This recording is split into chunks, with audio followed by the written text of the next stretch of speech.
Nós vamos conversar hoje, então, sobre esses dois documentos, que falam sobre a origem e a evolução primitiva da religião.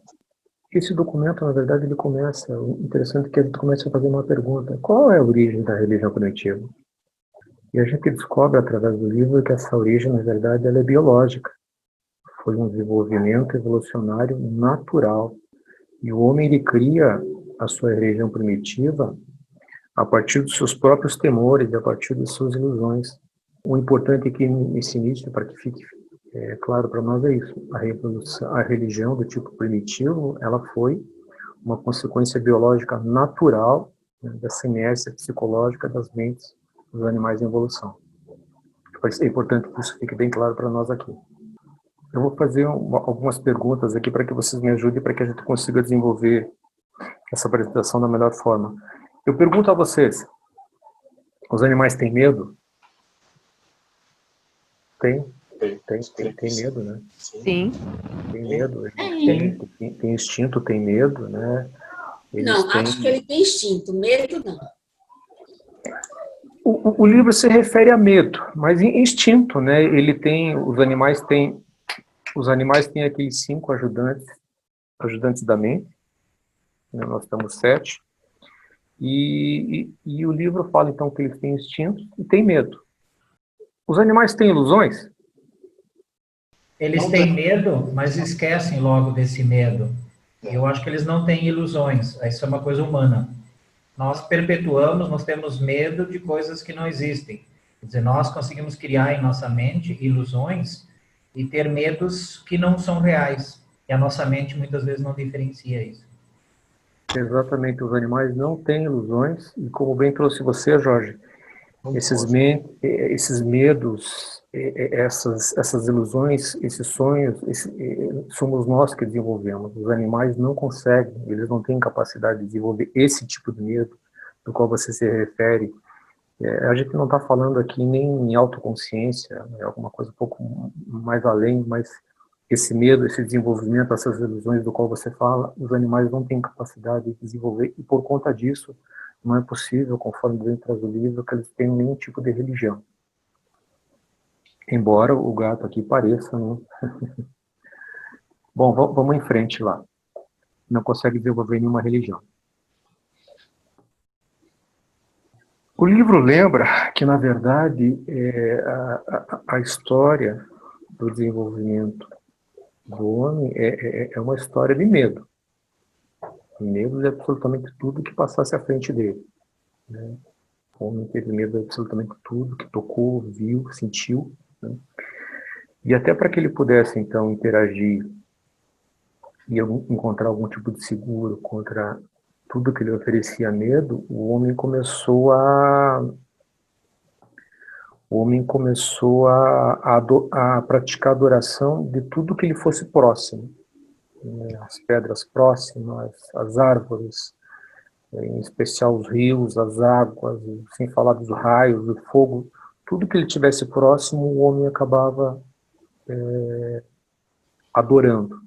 No primeiro momento era uma adoração pura. Num segundo momento, ele começou a atribuir, então, era o objeto personalizado, que era objeto personalizado era digno da adoração dele. Num segundo momento, ele começou a atribuir alguns espíritos a esses objetos, né? Ainda hoje, alguns povos atribuem espíritos a plantas, enfim. Então, o homem ele começou a espiritualizar. E até que, por último, ele tenha, e ainda dentro dessa questão de espiritualizar, o próprio homem, em determinado momento, ele foi digno, a gente pode dizer assim, mas ele foi digno de adoração, né? E o homem continuou avançando até que ele conseguisse adorar a Deus, né, como ser deificado. Então, o que a gente observa é que na evolução do homem, a adoração ela apareceu muito antes antes de poder ter início qualquer tipo de religião. Essa adoração ela apareceu antes que o homem pudesse elaborar qualquer tipo de conceito um pouco mais elaborado, um pouco mais complexo de vida, né? E essa adoração inicial do homem, ela era absolutamente intelectual. E era baseada completamente nas circunstâncias de relacionamento que esse homem tinha, né? E esse objeto de adoração, conforme nós vimos há pouco, ele poderia ser qualquer coisa que estivesse à mão, ou ocupasse algum tipo de lugar nessa experiência que o homem primitivo tinha com o seu meio ambiente. Então, nesse desenvolver, o homem, em determinado momento, ele acabou por adorar absolutamente tudo que houvesse sobre a face da Terra. Em um determinado momento, ele acabou adorando a si próprio, né? E ele foi além.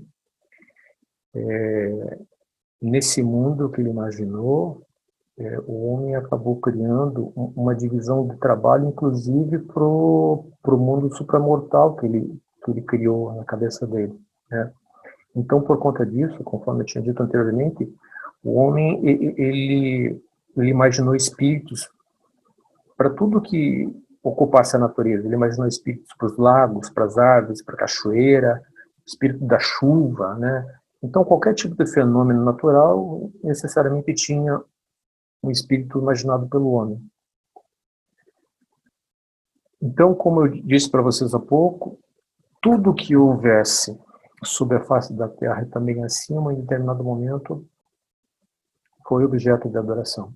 Absolutamente tudo, né? Isso porque esse homem primitivo, ele temia, ele tinha medo de todas essas manifestações de poder da natureza, manifestações essas que ele não entendia, né? E pareceu natural a ele, então, esse tipo de adoração, não só por não entender o fenômeno que ele assistia, mas também por medo. Pareceu natural a ele adorar aquele fenômeno que ele temia, né? Então, por conta disso, as coisas para as quais a gente não tem explicação na natureza, durante muito tempo, e ainda hoje, por muitos ainda são chamados de atos de Deus, né? Ou dispensações misteriosas da providência. A gente vai relacionar rapidinho aqui alguns desses objetos que foram alguns objetos de adoração do homem. E, na verdade, o meu slide entrou aqui fora do tempo. Eu ia perguntar para vocês qual teria sido o primeiro objeto a ser adorado por ele, mas o meu slide já me entregou aqui. O primeiro objeto a ser adorado pelo homem em evolução foi uma pedra, né? O livro lembra o episódio lá do povo Kateri, ao sul da Índia, que ainda hoje reverencia e adora uma pedra, mas a gente sabe, até pelas histórias trazidas pelo livro, que a pedra, ela tem ainda um relacionamento, nós, o homem moderno, nós temos um relacionamento muito próximo com a pedra ainda, né? Os ingleses, os britânicos, que o livro traz essa história já há várias centenas de anos. Os reis ingleses, eles são coroados sob uma determinada pedra, né? Aquele encargo que todo muçulmano tem, um dia se dirige a Meca também, lá existe a pedra sagrada deles. Então, a história do homem com a pedra, ela é antiga e atual, né? Nós, enquanto sociedade moderna, continuamos aí reconhecendo o valor a muitas pedras, joias, né? Existem vários relatos bíblicos também, de Jacó ter dormido sobre uma pedra porque ele venerava essa pedra, né? Chegou mesmo a ungir essa pedra, né? Existem relatos na Bíblia também de que Raquel escondia um bom número de pedras sagradas na sua tenda, né? Também o povo judeu, eu trouxe uma foto aqui para vocês, também a tradição judaica, ela prega que o fato de você deixar uma pedra sobre a lápide mortuária significa dizer que você está reconhecendo honra, reconhecendo valor à memória de uma pessoa. Então, hoje, os judeus ainda têm por tradição deixar uma pedra na lápide. E para aqueles que assistiram e lembram, por exemplo, do filme A Lista de Schindler, esse episódio ele é bem retratado naquele filme. Achei muito bonita essa foto. Eu estou prosseguindo aqui, mas à medida que qualquer um dos senhores aí queira fazer qualquer tipo de intervenção, ou tipo de pergunta, qualquer coisa, por favor, fique à vontade. É só da pedra, eu ia lembrar o filme do Indiana Jones na Índia, né? Aí elas acham que é Shiva na pedra. Não sei quem olhou o filme, mas já é um pouco antigo. E aqui a minha região, eles têm muito a pedra ágata, que por décadas era exportada para a Europa e daí lá para a Arábia, porque para um casamento acontecer, o noivo dava pedras para a noiva, né, uma corrente com determinadas pedras que tinha que ter uma listrinha. Quer dizer, até há pouco girou a economia da minha região, agora já terminou um pouco isso. Tudo bem, obrigado, Jorge. E dentre esses vários objetos, essa lista da adoração do homem, a gente encontra as montanhas, a gente encontra as plantas, e a gente observa que certas montanhas, elas se tornaram sagradas porque elas eram identificadas com espíritos bons. Do mesmo modo que algumas cavernas, elas eram associadas ao submundo dos maus espíritos. Entre as plantas, as árvores, existiam os cultos de adoração de árvore, eles não deixavam de ser completamente praticados, sabe disso? Houve um determinado momento em que todos os casamentos, eles eram feitos sob as árvores. Assim como também houve um determinado momento em que, quando as mulheres desejavam ter filhos, elas iam às florestas abraçar de forma afetuosa um robusto carvalho, na expectativa de ter um filho saudável. Também as plantas, porque o selvagem, ele acreditava que todos os efeitos químicos, pelo uso daquela planta, fossem atribuídos à atividade direta das forças sobrenaturais. Então a planta, o histórico do homem com a planta é muito bacana também, vale a pena a leitura do livro Anifitópico aí. Eu trouxe para vocês aqui uma imagem do Monte Olimpo, que é o pico mais alto da Grécia. Monte esse que uma vez foi considerado a casa dos deuses gregos, né? Então, para dar um exemplo dessa tradição de venerar os montes.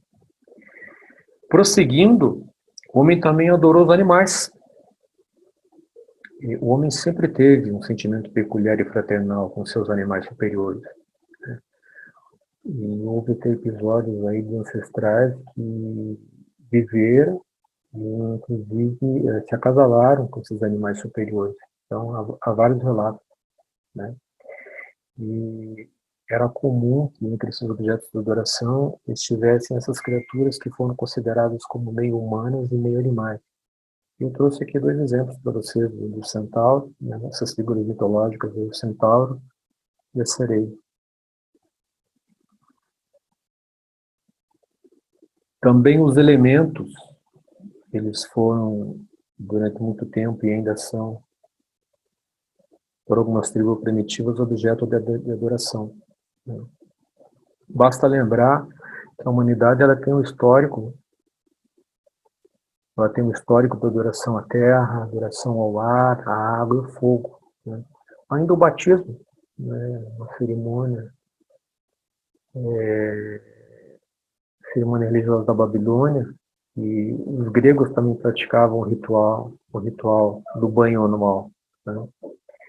E eu achei interessante essa passagem aqui, porque o livro lembra que as águas, principalmente as águas em movimento, elas causavam uma impressão muito forte nas mentes simples do homem primitivo, né? E esse primitivo, ele acreditava que, de algum modo, aquela água, aquela borbulha, ela estivesse animada com espíritos e houvesse ali algum tipo de manifestação de poder sobrenatural, né? E tal era essa veneração que, em algumas vezes, quando se encontrava afogado e buscava socorro, era negado socorro a esse afogado por medo de ofensa a algum Deus que pudesse estar se manifestando naquele ambiente ali. Olha só, você deixava teu amigo morrer para não ofender os deuses.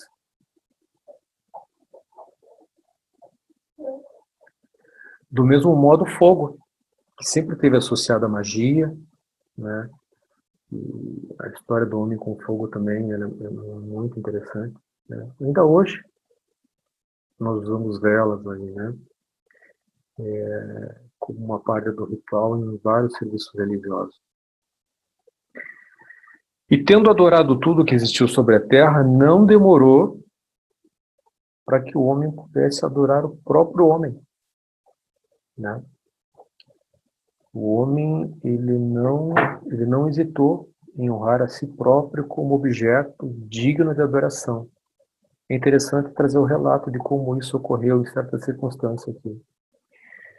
A gente vai ter que voltar ali para o Império Romano e um dos sacerdotes do imperador Augusto contou a ele sobre as tentativas dos missionários de Salem de disseminar a doutrina de um Deus único.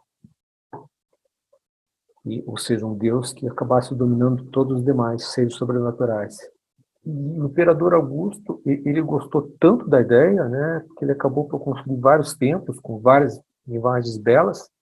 Ele reorganizou todo o sacerdócio e restabeleceu a religião como sendo a religião do Estado. E fez mais, ele apontou a si próprio como o mais alto sacerdote, né, e apontou a si próprio como objeto, como digno de adoração. Então, o Deus Supremo de todo o Império Romano. Mas essas passagens aí, a adoração dos homens, elas também encontram algumas... houve episódios ali em que...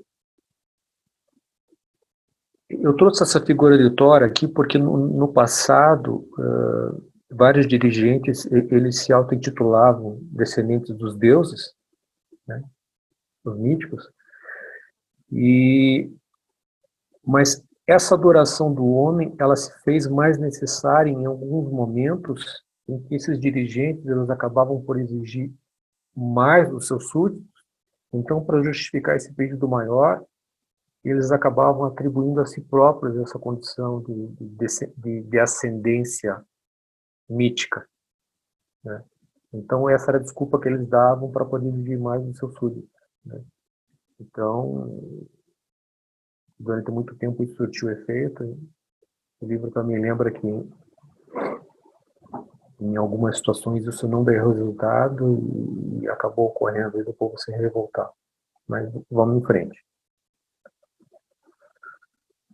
Embora nós tenhamos visto que a adoração, o fenômeno da adoração na mente do homem primitivo ela se desenvolveu de forma natural, biológica, é preciso também que a gente lembre que ao tempo todo havia o trabalho dos ajudantes, dos espíritos ajudantes também, o da adoração e da sabedoria, né? Então, esses dois espíritos, eles acabavam atuando sobre essas mentes primitivas, ajudando o desenvolvimento desse sentido de adoração. Então, a gente não pode deixar de reconhecer o trabalho desses espíritos ajudantes para que o homem pudesse evoluir e desenvolver suas crenças. A adoração da natureza surgiu de modo natural. Mas, ao mesmo tempo, então, estava atuando sobre essas mesmas mentes o sexto espírito ajudando a mente. E esse sexto espírito, ele sempre esteve estimulando o impulso da adoração da espécie humana, não importando quão primitiva a sua primeira manifestação pudesse ser. Nós temos que lembrar sempre que foi o sentimento, e não o pensamento, até porque a gente está falando de mentes muito simples, né? Mentes que, no mais, às vezes, não conseguiam contar até 20, né? Então, foi o sentimento, e não o pensamento, que influenciou e acabou guiando e controlando todo esse desenvolvimento evolucionário, né? Até porque, para a mente primitiva, havia muito pouca diferença entre o temor, se esquivar, a honra e a adoração. Então, o importante é isso. foi esse sentimento que acabou impulsionando, levando o homem à frente, e nem tanto o lado lógico aqui.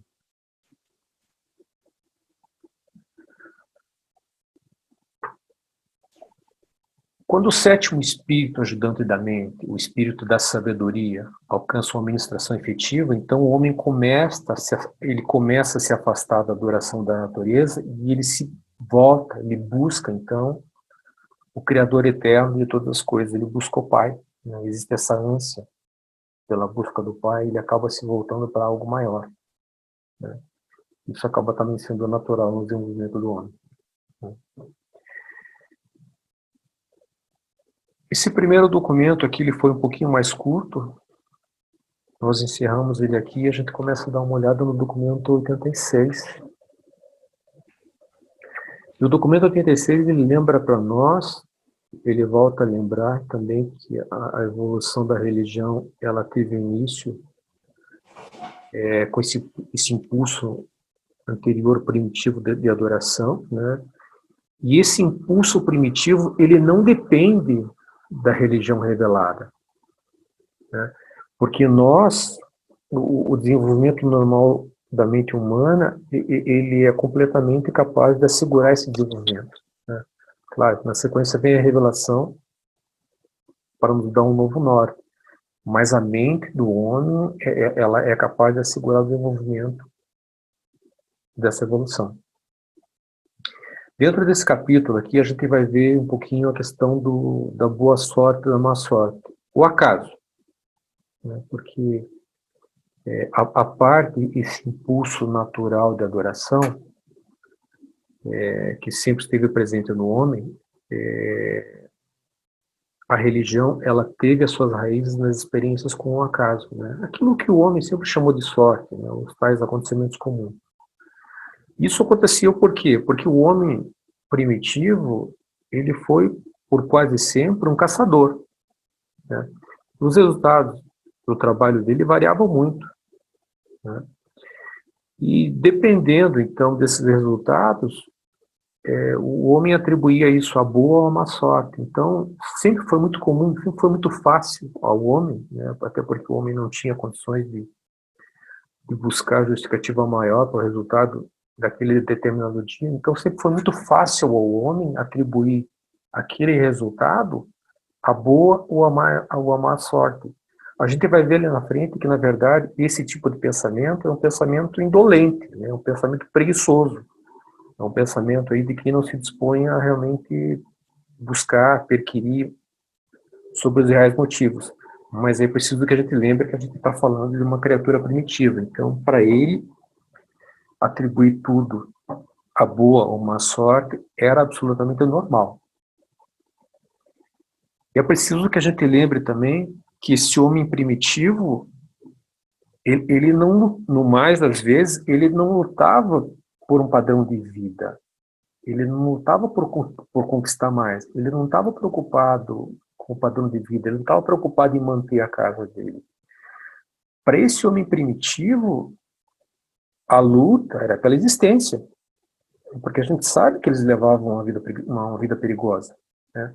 E além desse pavor constante do desconhecido, pavor maior ainda, no exemplo do pavor aqui do desconhecido, né? Pavor maior ainda, acho que aqui está errado, mas o pavor do conhecido, o pavor das feras e tudo mais, pavor maior ainda ele tinha do mundo invisível, né? Então, é muito difícil se imaginar numa situação de um cidadão como esse, né? De mente limitada, e tendo de correr ele pelo básico, e quando o básico, na verdade, não era muito além do que ele tinha.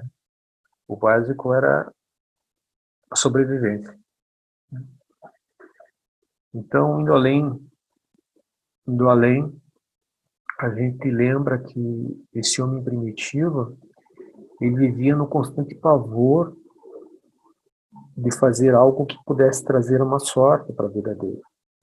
Porque conforme nós vimos lá atrás, tudo era objeto, tudo o que acontecia a ele no mundo físico, na mente desse homem, era causado pelo mundo dos espíritos.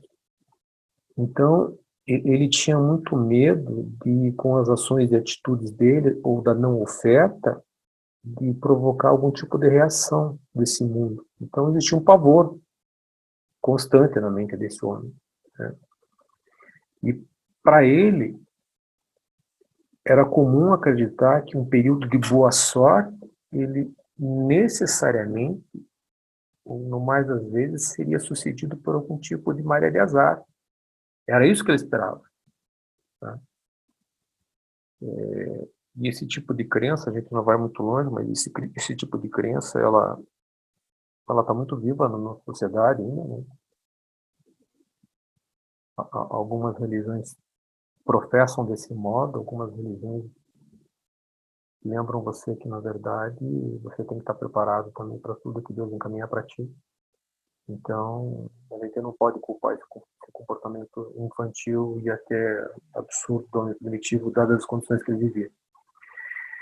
Isso porque, né, conforme a gente viu, esse horizonte, essa mente intelectual absolutamente limitada e selvagem, ele se obrigava a atribuir, a concentrar a atenção dele numa casa, porque havia esse constante pavor de fazer algo que pudesse atrair a atenção dos espíritos e fazer com que a má sorte pudesse se voltar contra ele. Então era um pavor constante, né? Conforme eu disse há pouco, é muito difícil imaginar quais eram as preocupações de um sujeito como esse, mas elas eram as mais primitivas possíveis, né? Porque esse pavor, conforme nós vimos, ele sempre se fez presente, né? E essa má sorte, da qual ele tinha medo de ser vítima, né, acabava por paralisar, acabava provocando uma indecisão, né? Isso por quê? Porque e era a pergunta que ele se fazia, né? Por que trabalhar duro e colher como recompensa a má sorte? Ou seja, nada por alguma coisa, quando, acho que está errado aqui, mas eu vou tentar.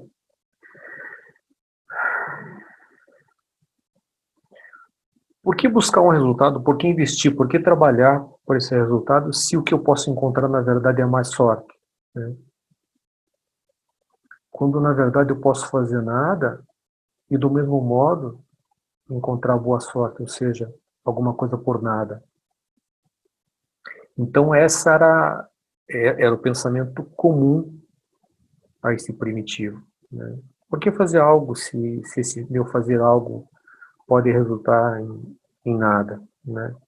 Então, de repente, ao invés de correr riscos em sair no campo, em sair à floresta atrás de alguma coisa, eu fico aqui. Eu fico aqui porque alguma coisa pode cair para mim.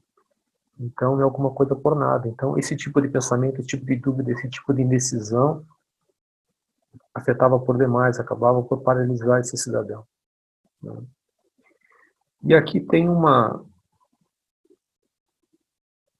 parágrafo do livro que eu vou pedir para ler com vocês, e eu acho ele muito atual. Os homens irrefletidos esquecem-se da boa sorte. Eles aceitam essa boa sorte como algo certo, como algo do destino, como algo que está, enfim, é direcionado a eles. Mas esse mesmo homem refletido, ele de forma dolorosa se lembra da má sorte.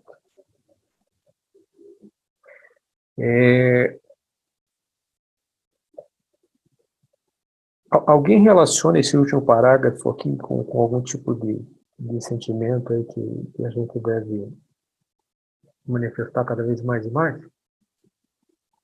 Alguém quer falar sobre isso? Mas é interessante que as pessoas, muitas vezes, elas se focam nas coisas negativas, elas focam nas coisas negativas. Eu acho que a maioria das pessoas focam mais no negativo, né, que seria a má sorte, enquanto que a gente deveria focar no positivo. Mas eu não sei porque, às vezes, o que dói, a gente lembra mais do que a tristeza, né, do que a felicidade. Interessante isso. Obrigado, Aline. Também, viu, Hamilton? Eu vejo um aspecto assim que os fatos que acontecem na vida, né, os que nós consideramos bons e que nós consideramos maus, quando às vezes eles não são bons nem maus, eles simplesmente são, né? A gente atribui a boa sorte quando são bons e a má sorte quando são maus. Mas, na verdade, esses fatos são circunstâncias que acontecem, né? Que fazem parte da nossa vivência, né? Mas a gente sempre atribui, a gente sempre enquadra eles como ou boa sorte, né? Ou má sorte, né? Enfim, então é um conceito que a gente inventou também, né? Para tentar justificar algumas coisas nossas, né? As nossas, eventualmente as nossas fraquezas, né? Ou às vezes a nossa soberba também, quando a gente, né, atribui a boa sorte, a um sucesso em algum empreendimento, enfim, né? Então, são extremos de situações normais que a gente devia aprender já como sendo normais, mas a gente sempre dá um peso para elas. Assim que eu vejo. Obrigado, Flávio. E todos nós caímos nesse erro, né, de sermos irrefletidos, né? Então, acho que até nós que conhecemos um pouco mais a respeito da religião revelada, a gente peca nesse sentido, né, de sermos irrefletidos e ter esse medo ancestral de ter má sorte, né? E quando temos boa sorte, a gente é cultural a gente pensar, poxa, se tive boa sorte agora, lá na frente não vai dar certo. Então, é incrível, é cultural, né? É ancestral esse medo dentro de nós, né? Parece que vem no nosso gene, né? Obrigado, Fernando. Quando eu li esse parágrafo aqui, os homens refletidos esquecem-se da boa sorte, aceitam como algo certo, algo que é devido a ele, e com dor se lembram da má sorte. A palavra que me veio ali, vou compartilhar aqui.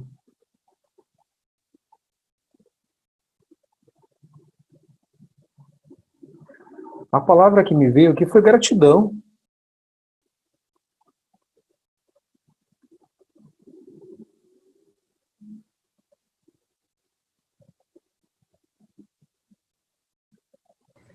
Eu creio que, em parte, isso é orgânico. As pessoas ficam prolongando, por exemplo, estou tendo um momento bom na minha vida, vai ser sempre assim. Daqui a pouco acontece algo negativo, vai ser sempre assim, né? Eu acho que isso é biológico, é orgânico. E a questão da gratidão que você falou, eu acho que ela tem que ser trabalhada em nós mesmos. Nós temos que usar a nossa mente para criar cada vez mais momentos de gratidão, de reconhecimento, né? Lembrar que, poxa, todo dia quantas centenas de milhares de pessoas partem, né, para o outro mundo, e nós aqui muitas vezes esquecemos, levantamos de manhã reclamando, e poderíamos estar agradecendo a nossa vida, agradecendo por estar respirando, né, por ter toda esse ser, esse corpo. Isso é uma coisa de muita inteligência que criou tudo isso, de muito tempo que se formou, né? Nós hoje sabemos que não é só o acaso, isso foi projetado e modelado. É dessa forma que eu pensei também, Joy. Obrigado. Bom, vamos adiante então.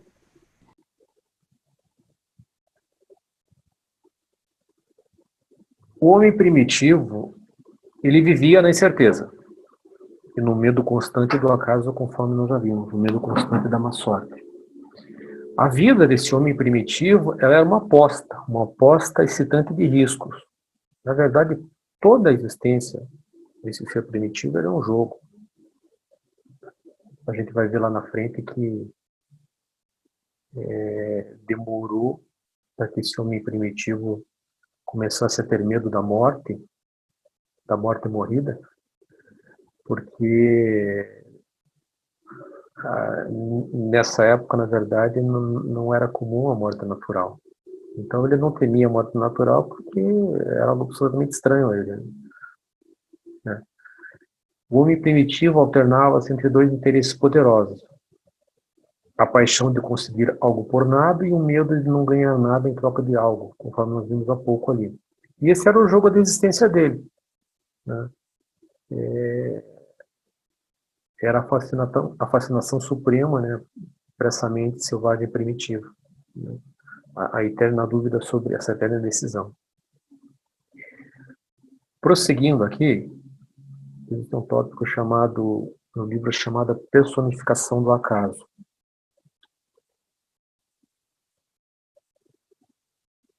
Esse tópico ele fala sobre, ele lembra que a ansiedade era o estado natural da mente selvagem. E quando nós estamos ansiosos em excesso, a gente acaba por retornar a esse estado natural dos nossos ancestrais longínquos.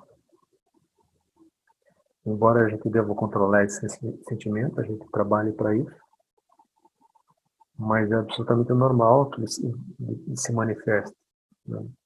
Isso está em nós, acho que tem essa carga, né? E eu acabei encontrando um outro trabalho aqui, enquanto fazia esse. Depois a gente volta nisso aqui.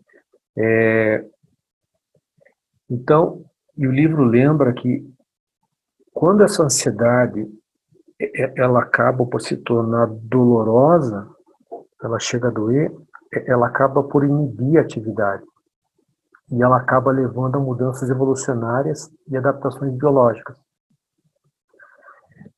E com isso o livro lembra que em algumas vezes é necessário a dor e o sofrimento que se mostram como essenciais à evolução progressiva, né? Não tem recurso, né? Quando a gente se vê aí sem alternativa, esse estado ele acaba nos impedindo, ele acaba nos fazendo ir em frente, né? A dor e o sofrimento não nos fazem agir. E essa dor, essa luta pela vida, em alguns momentos desses antepassados, dos quais a gente fala, ele acabava se mostrando tão doloroso que era comum que algumas tribos, logo cedo, na verdade, se lamuriassem, de alguma forma, amaldiçoassem aquele novo amanhecer.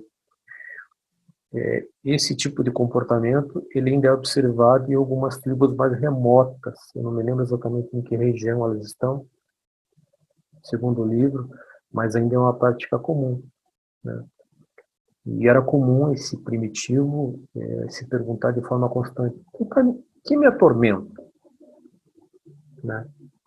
E como ele não encontrava resposta para essa pergunta, né, ele não encontrava resposta para essas mágoas, ele acabava encontrando uma explicação no espírito, né?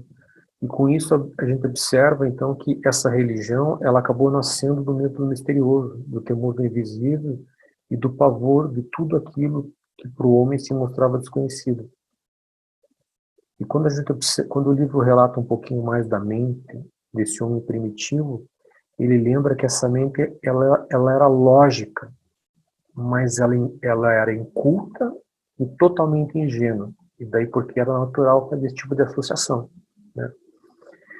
Então, a humanidade ela tem sido lenta em compreender que não há necessariamente qualquer relação entre propósito e resultado, tá? Não há necessidade de a gente buscar resposta no além, né? Resposta no sobrenatural. E o ser humano ele está apenas começando a compreender que as reações da existência surgem entre os atos e suas consequências. Eu não vou falar muito disso aqui porque esse tipo de afirmação do livro aqui ele contraria uma série de paraciências, ele contraria uma série de conhecimentos do homem, ele contraria a crença de muitas pessoas, mas é o que o livro nos traz, né? Eu também não sei se acredito, se consigo assimilar tudo que é trazido pelo livro nesse parágrafo aqui, mas estou fazendo um esforço. O homem, ele tende naturalmente a crer naquilo que julga ser o melhor para si próprio. Isso sempre existiu e isso existe em qualquer situação que a gente vivencia, né? Ou seja, aquilo que é do interesse imediato ou remoto, né? E aí está o grande problema, porque esse interesse próprio que a gente acaba colocando na frente, ele acaba muitas vezes obscurecendo a lógica, né? E isso é observado. O livro traz vários relatos aí e a gente tem observado algumas experiências. Eu falo por mim também, a exemplo da leitura do livro, é muito difícil, né? Então, a primeira leitura do livro é difícil, aceitar tudo que está ali não é fácil, e existe uma tendência nossa em assimilarmos, em acreditarmos, em trazermos para nós aquilo que naquele primeiro momento a gente julga ser o melhor para nós. Isso é assim com todo mundo, né? É um crescimento e é normal que seja assim. Sempre foi desse modo, né? Isso é desenvolvimento, né? Então, continuar a atribuir coisas de compreensão difícil a causas sobrenaturais nada mais é do que um modo preguiçoso e conveniente de evitar todas as formas de trabalho intelectual pesado.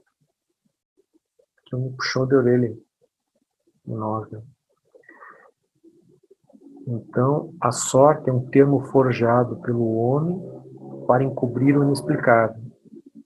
Ou seja, aqueles fenômenos que os homens não são capazes ou não se dispõem a penetrar, todos esses fenômenos ele coloca ali, ele atribui a condição de sorte.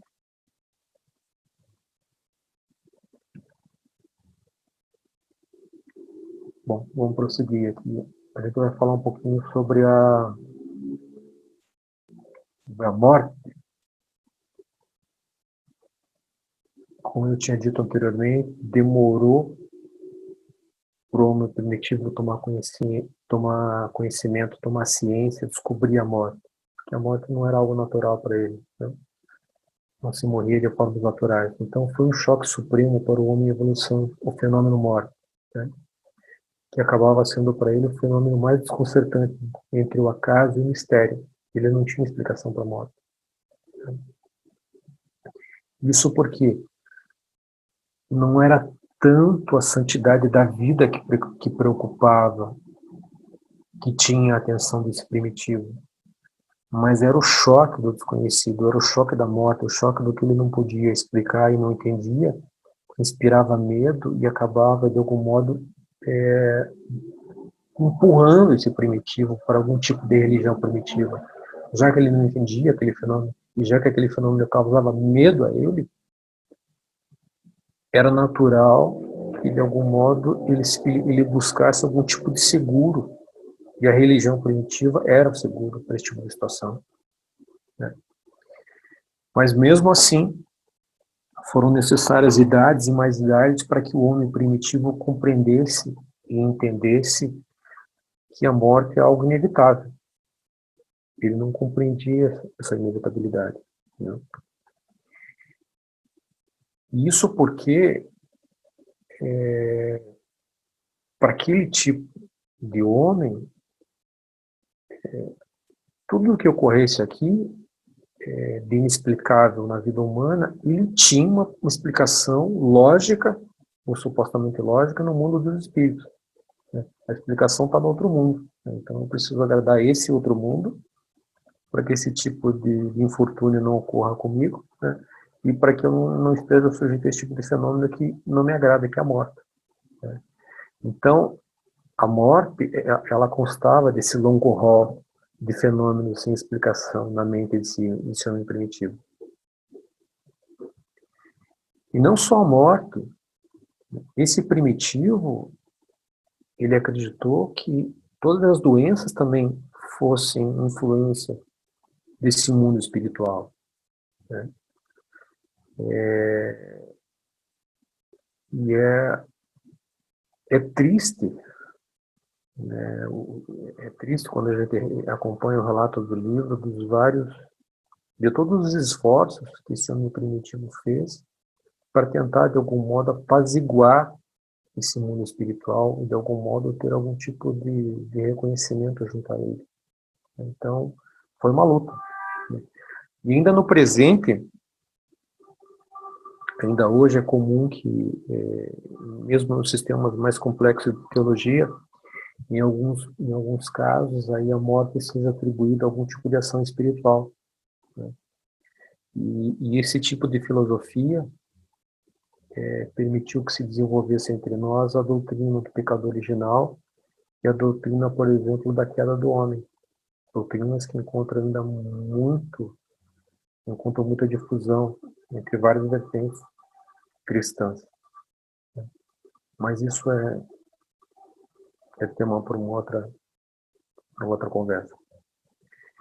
Então, foi a incompreensão, ou foi a compreensão dessa impotência, diante de não ter o que fazer junto a essas forças da natureza, junto também com o reconhecimento da incapacidade de fazer qualquer coisa para evitar a morte, que acabou impelindo, que acabou empurrando o selvagem a buscar ajuda, buscar algum tipo de seguro junto aos espíritos.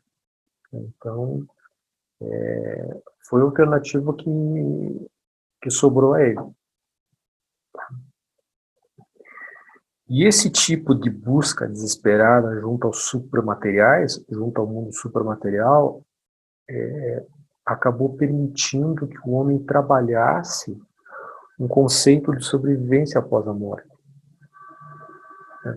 Porque como nasceu o conceito de vida após a morte para o homem primitivo? Alguém lembra dessa passagem do livro que relata como teria sido como esse conceito começou a se desenvolver na mente das tribos primitivas? Não sei se alguém se recorda.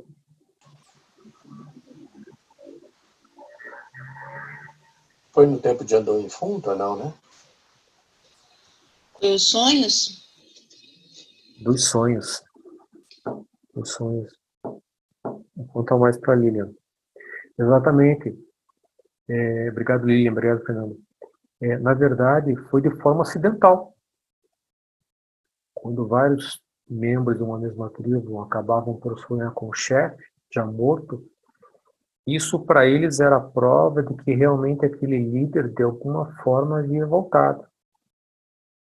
Não interessa de que forma ele voltou, né? Se ele está incorporado. Ele voltou, ele está entre nós. E por estar entre nós, novamente, ele é digno de adoração, né? E embora isso soe infantil para nós hoje, é preciso que a gente lembre que para aquele homem primitivo tudo era muito real. Para o selvagem tudo era muito real, né? Porque é difícil imaginar o que passava pela cabeça daquele cidadão quando ele acordava molhado de suor, né? Acordava desses sonhos, desses maus sonhos, tremendo, gritando, né? Porque para ele, pro primitivo, o mundo dos sonhos tinha quase tanta importância como o mundo real aqui, como aquele mundo que ele experienciava. Então, imagine o que era para ele acordar assustado, né? E por conta desses temores todos, esse novo conceito de uma provável vida fantasma futura, ele acabou se transformando numa espécie de seguro, numa espécie de antídoto para o medo da morte que assolava esse cidadão. Só que daí, junto com esse conceito, se desenvolveu assim um sem número de teses, né? Por exemplo, absolutamente tudo era vinculado ao mundo espiritual, né? São vários exemplos, eu trouxe só alguns aqui, mas, por exemplo, para alguns povos, principalmente os nórdicos, daquela região mais fria, esse ar que era expirado, para algumas pessoas, era o sopro da vida deixando o corpo, né? Então, tem uma série de lendas em relação a esse ar expirado. Era comum que o primogênito procurasse aspirar o último sopro do pai, no sentido de receber aquele legado, né? Essa ideia primitiva também da alma humana. essa ideia primitiva da alma humana, do fantasma, ele acabou derivando desse sistema de ideias gerado pela respiração e pelo sonho. O homem ele acabou formulando uma série de teorias a partir de tudo que vinha a ele pelo sonho. Não sei se alguém quis comentar alguma coisa. Ok. Alô? Pois não? Eu vejo outra situação também, nem todos tinham ajustador na época, né? Nessa época que Correto. você está falando aí. Né? Então, esses sonhos poderia ser também um trabalho do ajustador em certos seres já desenvolvidos. Né? Ou seja, esses sonhos não eram por acaso. Né? Existia algo superior nisso.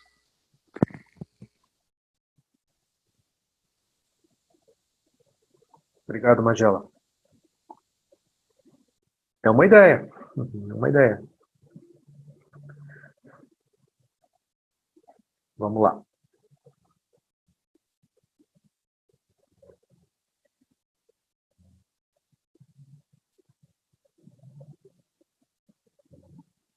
E esses sonhos permitiram que esse selvagem ele concebesse a si próprio como um ser duplo.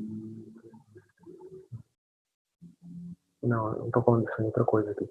Mas, enfim, o desenvolvimento dessas teses aí do sopro, né, então, houve um determinado momento que o selvagem, ele concebia a respiração, ele concebia o ser duplo, o corpo e a respiração, ou seja, e essa respiração não tardou para que ela fosse vinculado ao que mais tarde ele chamou de alma, né? Então era fantasma, enfim, né? Então o selvagem ele se imaginava um ser duplo, o corpo e a respiração, né? E para ele o sopro menos o corpo era igual ao espírito, né? Igual a um fantasma, que depois ele nominou alma. Curiosamente, esse homem primitivo, ele não alimentou as ideias do inferno. Essa ideia de inferno e purgatório, conforme muito bem a Lilian um dia trouxe para nós, alguma coisa bem mais recente, né? Esse homem primitivo, ele via a vida futura exatamente como ele via a vida que ele vivia naquele momento. À exceção daquela má sorte toda que ele imaginava esse outro plano desprovido de má sorte. Então, na verdade, era o céu, né? Você viver a vida aí sem os infortúnios, ele imaginava uma situação angelical. E a ideia, como eu disse, então, essa ideia de um destino diferente para os bons e para os maus espíritos, a ideia de um céu e inferno, essa doutrina, ela é bem mais assim. Tanto que naquela época havia a crença de que o homem ele ingressava na próxima vida exatamente do mesmo modo como ele havia deixado essa aqui. E isso acabou provocando, de forma curiosa, a ideia de que repugnava a esse ser primitivo, a ideia de ele morrer velho, porque ninguém queria morrer decrépito, porque não parecia ele agradável a ideia de renascer decrépito no outro plano, né? Curiosamente, o idoso ele preferia ser morto antes de tornar-se enfermo demais. Curioso isso, não? Muito, muito curioso. Vamos lá, vamos ver um pouquinho sobre o conceito de alma fantasma. Ele queria ficar novo, ele queria ficar jovem toda a vida. Sim, bonito, jovem, corado. Bom, esses sonhos que o primitivo tinha permitiram a ele, porque, lembra, eu comentei com vocês que, por primitivo, o que ele vivenciava no sonho era tão real como aquele mundo do qual ele fazia parte. Tá? E ele permitia, então, se ver duplicado. Tá?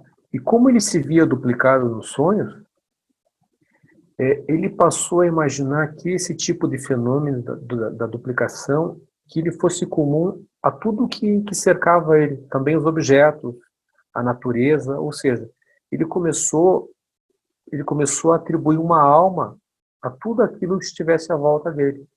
E o livro lembra que ainda hoje, né, falando do século XX, mas o livro lembra que ainda no século XX lá,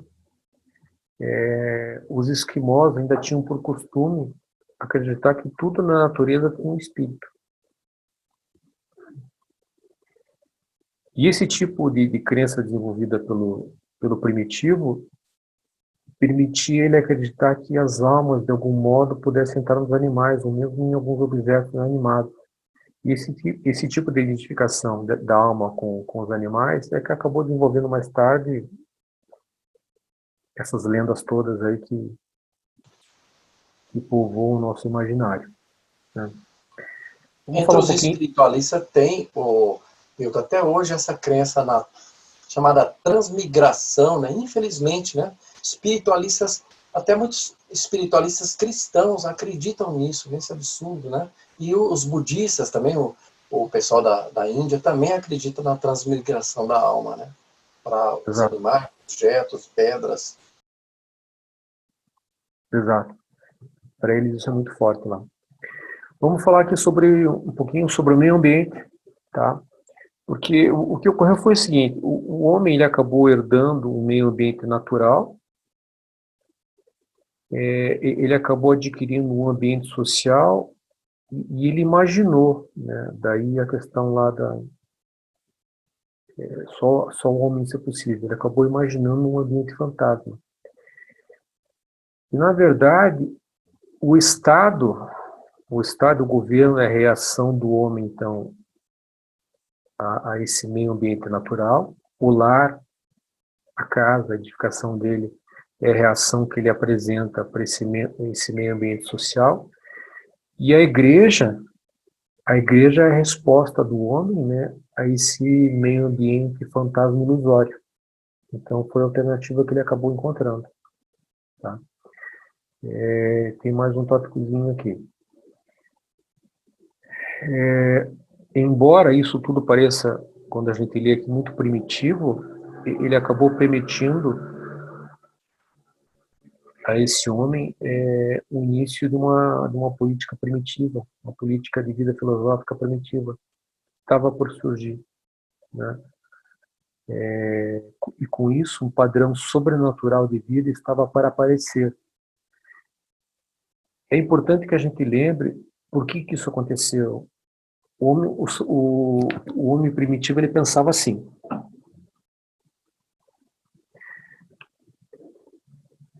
se o fantasma em fúria me traz uma sorte, supostamente quando ele encontra prazer, né, ele vai me trazer boa sorte, ele vai me recompensar por isso, né?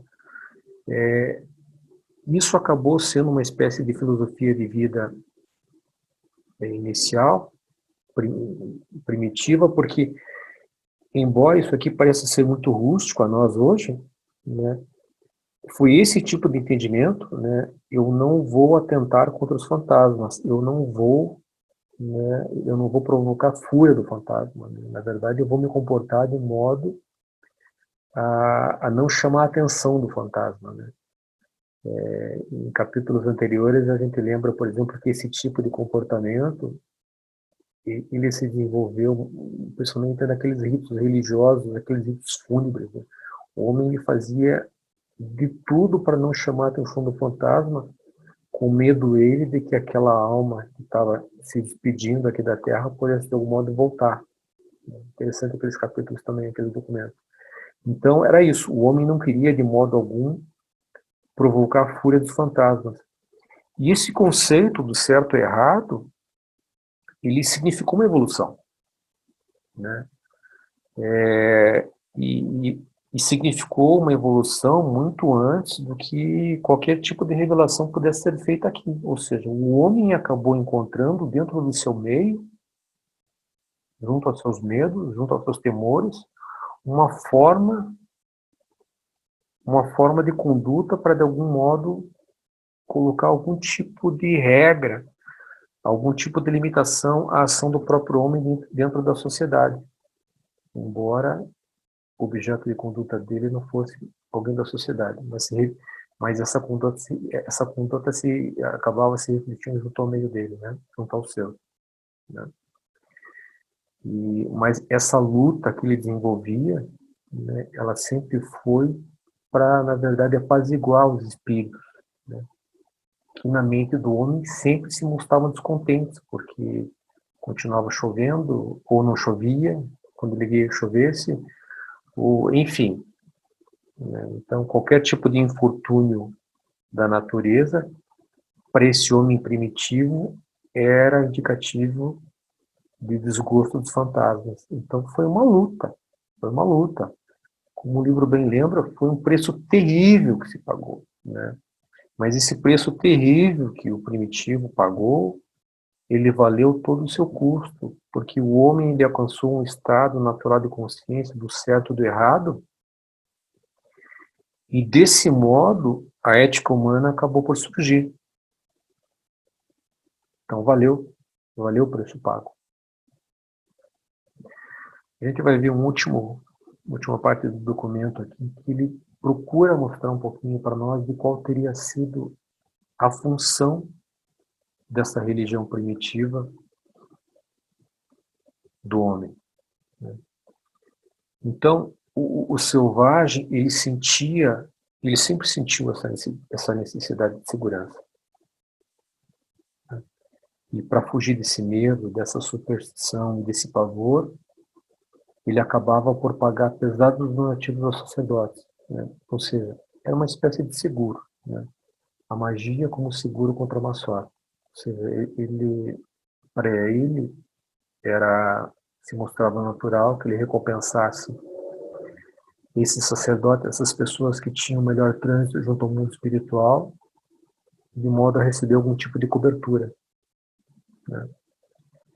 E foi o chamado período de ouro dos xamãs, né? Eles eram verdadeiras fortunas e eram criaturas aí que decidiam diretamente dos deuses.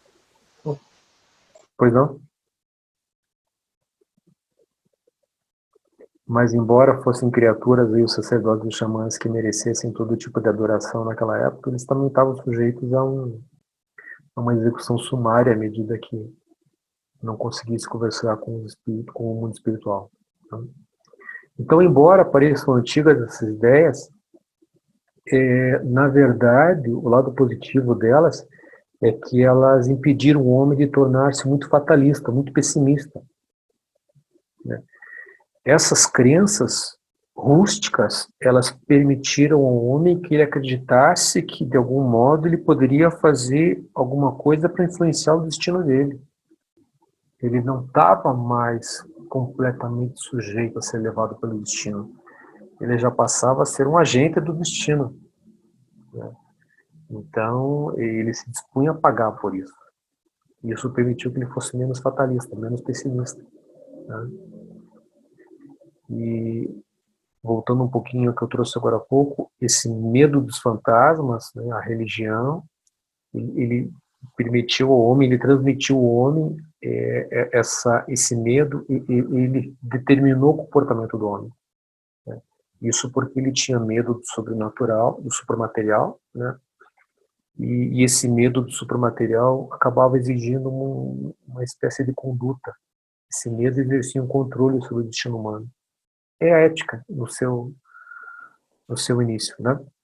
Então, Milton, os sacrifícios, eles nasceram como forma de barganha, né? Os sacrifícios, eles nasceram com forma de barganha, porque o livro lembra em várias passagens que o homem ele temia o mundo espiritual, ele sempre temeu, mas ao mesmo tempo o homem ele se imaginava mais malandro, né? Ele sempre se imaginou assim mais ladino do que os espíritos a que ele temia, né? Então ele se imaginava digno de barganha, né? Ele barganhava, né? Se observa ainda em alguns costumes que remanescem até nós, né? Essa é para o santo e por aí vai, né? Uhum. Mas ele barganhava porque ele se imaginava, ele era temeroso no mundo espiritual, mas ele se imaginava inteligente, safo o suficiente para poder enganar os deuses. Uhum. Obrigado, Sueli.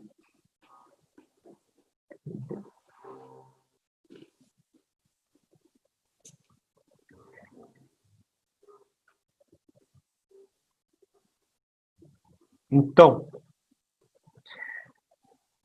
hoje, a humanidade está conseguindo se emancipar dessa servidão, desse estado de servidão, né? Deixando de explicar a má sorte por meio de atuação dos espíritos fantasmas, né? Porque só uma compreensão, uma melhor compreensão dos fatos, e uma manipulação mais sábia das leis da natureza, né, vão capacitar o homem a conseguir evitar o que ele, a conseguir o que ele almeja e evitar o que ele não quer. É a ciência, né? Conhecimento científico que conduz à ação científica é o único antídoto contra os chamados males acidentais. É conhecimento, é desenvolvimento, é cultura, né? É botar essa molecada para estudar, não tem outro remédio. A gente olhando assim, a gente até pensa, eu quis trazer aqui, mas eu não consegui, eu não houve tempo, eu acabei não localizando, mas eu tinha assistido um tempo atrás um vídeo, acho que alguns de vocês conhecem, é um vídeo de uma tribo africana, esse vídeo deve ser da década de 70, e eles tinham por costume adorar uma carcaça de avião. Alguém já viu esse vídeo da tribo que adora uma carcaça de avião? Já vi. Já viu, né, Fernanda? Eu já. Eu lembro disso. Esse vídeo deve ser da década de 70, né? Mas eu lembro da expressão no rosto de um daqueles líderes tribais quando foi permitido a ele descer daquela montanha, né, ir até o aeroporto mais próximo e conhecer o objeto da adoração deles. Vários aviões estacionados ali. E são imagens antigas, essas imagens devem ter uns 40 anos, um pouco mais, um pouco menos, mas, poxa, a gente está falando aqui do desenvolvimento do homem que tem centenas de milhares de anos, mas se a gente imaginar que na África, lá em algumas regiões, até 40 anos atrás, os homens ainda adoravam carcaça de avião, e essa tribo, ela imaginava que algum dia aquele objeto da adoração deles, de vez em quando eles iam cruzar o céu, que eles fossem ser merecedores daquele objeto descer ali, de Deus descer junto a eles. Então, né, quantas urantias existem dentro do nosso planeta, né? Um negócio impressionante. Falta só mais um pouquinho, pessoal. Aguenta a mão aí, tá? Vamos lá.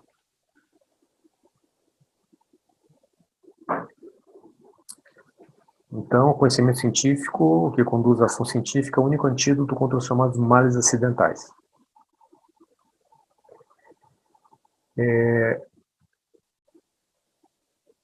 Então, o que a gente acabou vendo é que foi por intermédio dessa força poderosa, intimidante sobre o homem, esse falso medo, né? E essa religião primitiva, ela acabou preparando o solo da mente humana para o recebimento de uma força espiritual autêntica, de origem sobrenatural. Ou seja, esse medo permitiu ao homem um dia receber a dádiva do ajustador do pensamento. E desde então, essas fagulhas divinas, esses ajustadores, eles têm trabalhado para transformar esse temor de Deus em amor a Deus, né? E a mensagem que a revelação nos traz, e a mensagem também que Jesus nos deixou é essa. Essa evolução, ela pode ser lenta, né? Mas ela é infalível, né? E ela vai acontecer. E com isso, eu encerro aqui minha apresentação e agradeço a vocês aí pela participação. Obrigada. E fico à disposição para algum tipo de comentário, algum tipo de pergunta, aí podemos fazer um bate-bola aí. Obrigado a todos. Fiquei muito feliz com a presença de todos vocês aqui, essas várias carinhas lindas aqui. Parabéns, Deus. Você também. Nossa, muito legal, Milton. Bacana. Obrigado, Obrigada, Milton. Você disse que é a primeira parte, né, Milton, dessa apresentação, desse assunto, né? Vai ter outro, né? A Tem muito continuação. mais. O que vem pela frente é muito melhor. Aí, enfim, vocês não perdem, pode esperar. Eu já compraria o ingresso para as próximas aulas aí. O material que vem aí é show. Já comprei. Já que eu sou o segunda fila, viu, Lília? Eu estou na primeira.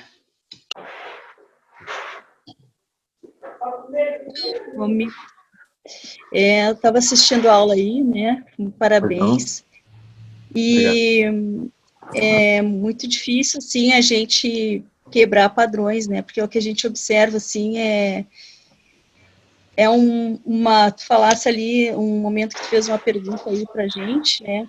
Mas é um padrão repetindo em cima de outro padrão.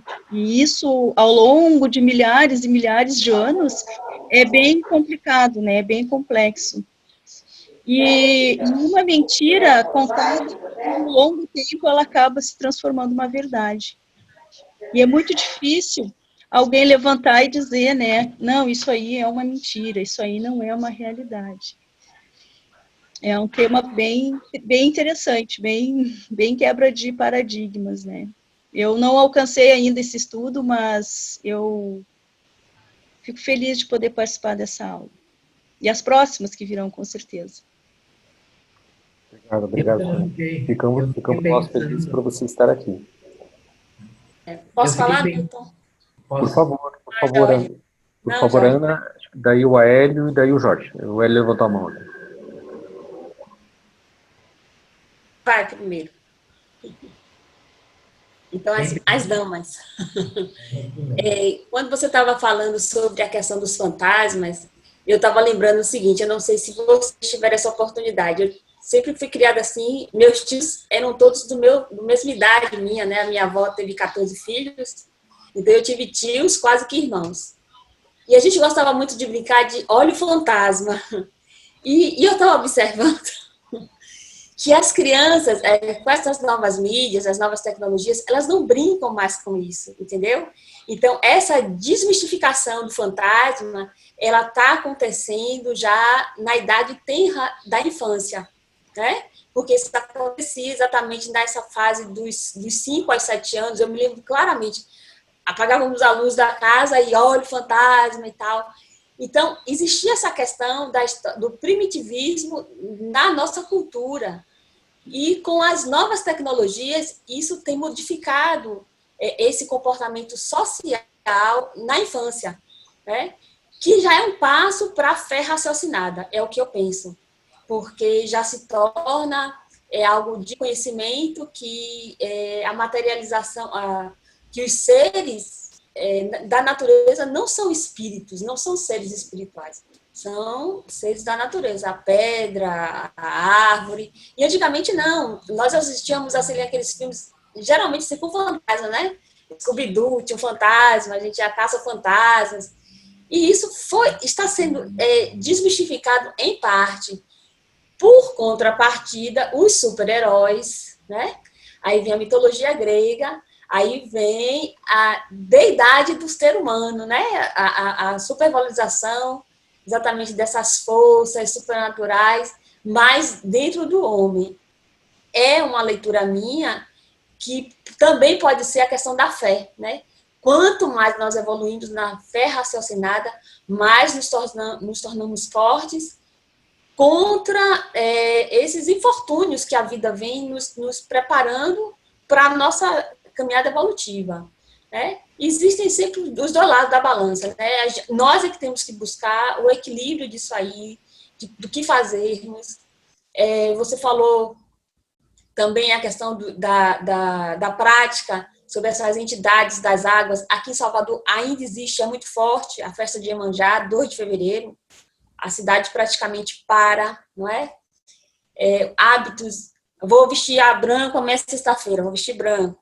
Então, é interessante a gente estudar essa questão das religiões primitivas, porque a gente vai abrindo a nossa consciência que são práticas passadas, e isso nos fortalece espiritualmente, na construção da nossa alma. O ajustador do pensamento, ele vai expandindo o nosso ser em relação a isso. Então, eu olho hoje já não é com distanciamento, mas com o privilégio do conhecimento. Eu diria isso.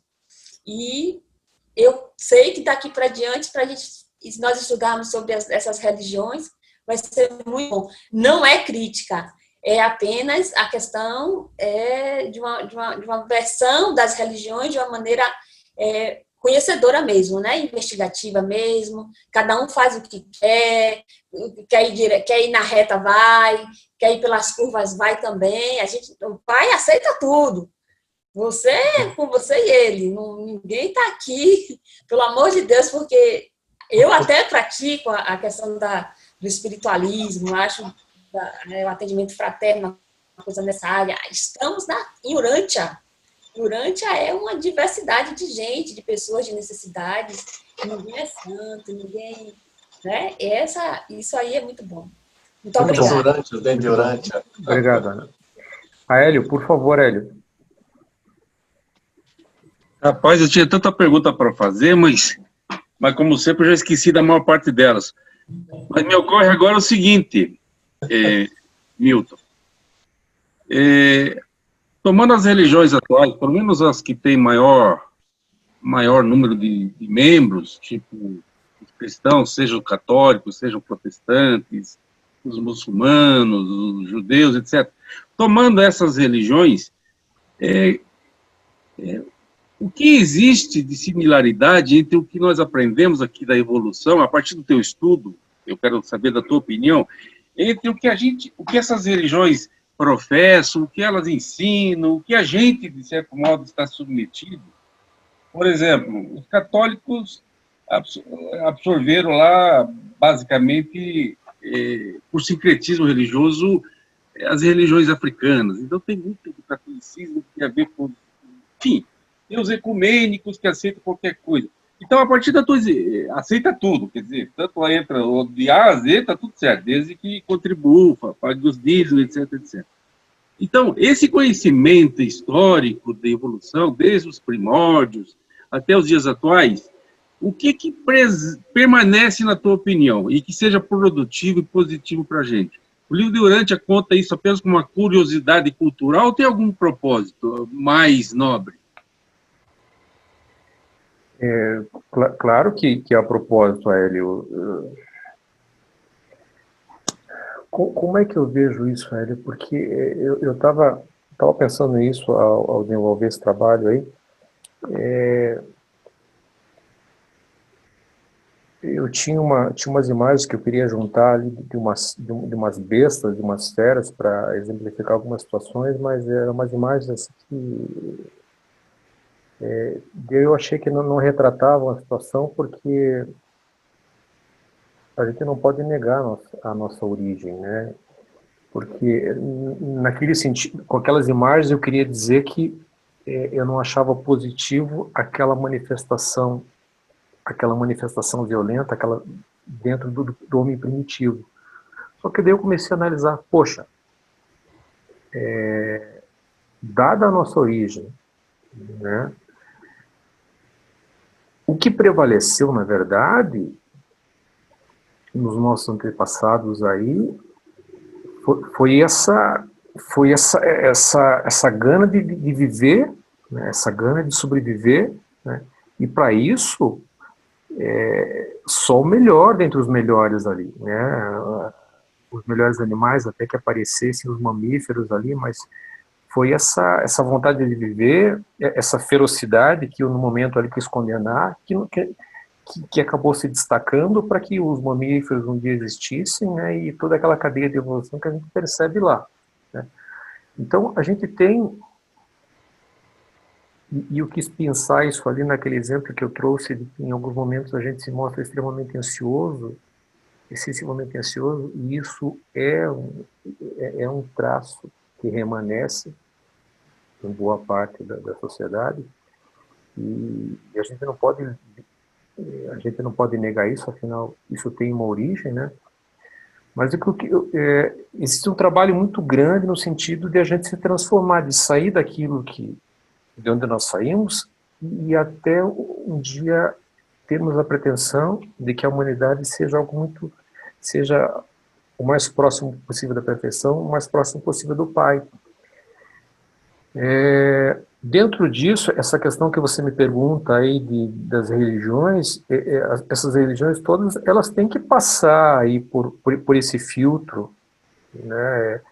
Eu acredito que várias delas acabem sobrevivendo por muito tempo ainda, várias cristãs, mas existem outras aí que, uma vez defrontadas com várias verdades reveladas no livro, não vai haver condições de que sobrevivam. E eu acho que o livro é ferramenta para essa transformação, Hélio, né, que a gente tem que buscar e a todo custo. Eu não sei se entendi direito a tua pergunta, acho que eu viajei um pouco na resposta também, mas é isso, acho importante sim, tá? Desculpe se eu acabei não respondendo o que você queria ouvir, Hélio, tá? Eu vou abrir a palavra para o Jorge, que ele também pediu ali, a gente pode voltar a conversar sobre isso outra hora, Hélio. Obrigado. Obrigado, Milton. Eu comecei a anotar agora, então, para não ficar muito esquecido, aquela questão que o Hélio colocou, eu estava mesmo pensando sobre isso também, né? Claro que tem propósito a história, né? A formação das religiões, não é só um conto lá dentro do livro de Urântia, mas depois, quando você junta isso com aquilo que Jesus fez, não é um sincretismo tolo, mas ele fez um sincretismo, ele pegava e exaltava as verdades dentro de cada fé, dentro de cada religião. E depois até, eu acredito que o catolicismo também usou muito, mas havia sincretismos de todas as formas, né? Não como Jesus, inteligentemente ou propositalmente fazia, mas eu acho que é mais ou menos por aí. E o defrontamento dessas religiões também com a ciência, provavelmente vai provocar muitas mudanças. Voltando lá da Ana, né, a questão dos medos, eu me lembrei dos filmes de terror que os jovens gostam de assistir, né? Então talvez seja instintivo, né, a busca de alguma coisa ainda de terror, que mexa com eles, né? Mas é bem natural isso, principalmente nos jovens, eu vejo isso. E voltando agora, Milton, no final você colocou sobre a questão da transformação do terror em amor por conta do ajustador de pensamentos que se faz presente. Me veio assim na ideia, puxa, no livro consta que quando Jesus veio, ainda todos não tinham ajustador. Depois que ele foi embora, que passou a ser profícuo ajustador de pensamento para todos os seres, né? Então eu fiquei pensando quando que foi isso na história, de alguma forma, é bem recente, né? 2000 anos, o que é 2000 anos? Não é nada. Não é nada na história. Né? Ainda tinha muitas pessoas que não tinham ajustador de pensamento há 2000 anos atrás. Exato. Obrigado, Jorge. A Sônia pediu para falar. Oi, Milton. Assim, na leitura do livro, eu acho importante, assim, a gente ressaltar, para mim, né, como leitora nova, porque o homem, no passado, ele não entendia Deus. Tu vê que até hoje a gente não entende. Deus para a gente é um abstrato. Ele é uma coisa incognoscível, é algo assim, é um mistério. O homem, ele tende a se aproximar e confiar naquilo que é semelhante a ele, né? Tanto que os semelhantes se atraem e os opostos se repelem, né? Então, o que eu vejo, assim, para mim, que eu acho que faz muita diferença, e eu acho que também o livro veio desmistificar isso, porque isso eles já conquistam a confiança da gente, os reveladores, já no início ali, quem é Deus? A persona de Deus, que Deus é alguém real, porque para mim, até então, embora eu me considerasse uma pessoa espiritualista, uma buscadora, mas Deus, para mim, sempre foi, assim, um mistério, algo abstrato, algo assim muito distante, realmente ele está distante, né? Para mim, a pessoa mais próxima de Deus sempre foi Jesus, e eu sempre tive muito amor, assim, respeito por Jesus, embora também não entendesse profundamente o seu ministério, né? E eu acredito que o fato de o livro vir trazer essa revelação sobre Deus, quem é Ele, e que Ele é alguém real, palpável, e é alguém como nós, claro, muito mais superior, né? E isso aí realmente faz toda a diferença, né? Porque nenhuma religião explicou sobre Deus. Olha, tu pode andar em todos os caminhos, é um mistério, é que é uma trindade, né? A trindade é um mistério, e incrível o livro, como ele trata ali a trindade, ele mostra, assim, de uma forma tão clara, que tu, sabe, a tua mente se abre, assim, tu não entende completamente a grandiosidade, mas tu entende o conceito, e isso faz a diferença. Para mim, está fazendo a diferença. Obrigado. Obrigado pela participação.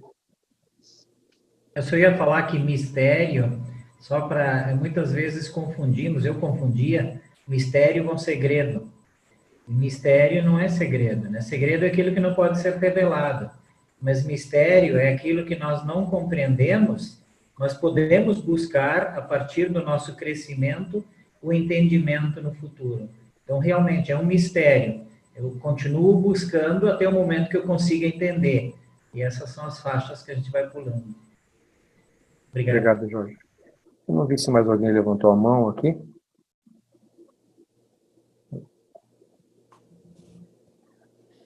Bom, pessoal, Roberto.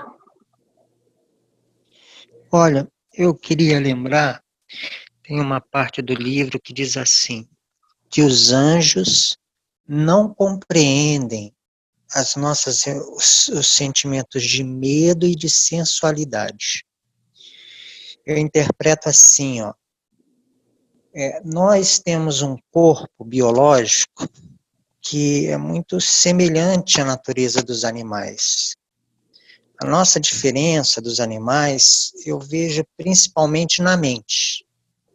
Nossa mente é reflexiva e pode observar uma realidade no interior da mente. Mas o nosso corpo é muito semelhante ao dos animais. Então a gente sente dor e prazer sensual. E a natureza do corpo é fugir, é o medo da dor de morrer e a busca do prazer, o prazer que satisfaça os ciclos biológicos de vida. Como os anjos são seres espirituais, e eu diria, não sentem dor, então eles não compreendem o medo. Eu acho que é isso. Né? Então, obrigado. O ser humano, ele tem um corpo que é como dos animais, tem uma alma que se aproxima dos anjos e tem uma mente nesse meio tempo. Eu diria assim, ó, a gente, para compreender o corpo, observa os animais. Para compreender o ser humano, se observa só a mente. Para compreender a alma, eu acho que a alma tem a ver com os anjos. E o espírito tem a ver com Deus. Então, a nossa mente é reflexiva. Por ser reflexiva e poder adorar uma realidade no interior da mente, a gente se qualifica para receber um espírito ajustador do pensamento e uma personalidade. Né? Então, o que eu quero somar? Que o medo está associado ao fato de nós termos um corpo que evoluiu dos animais e que sente dor. Né? E a adoração que caracteriza a religião primitiva, bem do que eles chamam também, Jesus ele chama a religião primitiva de religião do medo, né? De adoração e temor às forças da natureza, às forças exteriores ao nosso corpo. A verdadeira religião do espírito, ela tem a ver com uma experiência espiritual. E no meio dessas duas, a religião do espírito, que tem a ver com a experiência com o espírito interior, e a religião do medo, que tem a ver com o medo, temor e a adoração das forças naturais, físicas, exterior, você tem a religião da mente. Então, Medo tem a ver com o corpo biológico, animal. A verdadeira religião do espírito tem a ver com uma experiência espiritual, com o espírito interior, que é uma realidade interior à mente. E não é possível isso nos animais, porque a mente deles só olha para fora. E a religião da mente no meio do campo, né, entre o espírito interior e as forças naturais exteriores, às vezes temidas, né. Eu gostei muito quando a Sônia falou também, além de lembrar que o ser humano tem um corpo como o dos animais, e por isso sente medo, quando ela falou da personalidade, né? Porque como nós temos essa mente humana capaz de ter uma relação com uma realidade supramental, porque a mente humana é reflexiva, ela observa o próprio interior da mente, nós nos qualificamos para receber um espírito interior e receber uma personalidade. E a personalidade é o que unifica tudo. Saber que Deus é uma pessoa nos ajuda a entender que Ele é um só. E isso faz toda a diferença, né? Roberto, obrigado pela tua participação. Bom, pessoal, agradeço demais a participação de todos vocês aqui, foi muito importante para mim, tá? Fico à disposição. Tá? E desejo a todos vocês aí uma ótima e abençoada noite. Fiquem com Deus. Tá? Boa noite. Tchau, até semana que vem. Tchau. Tchau. Boa noite.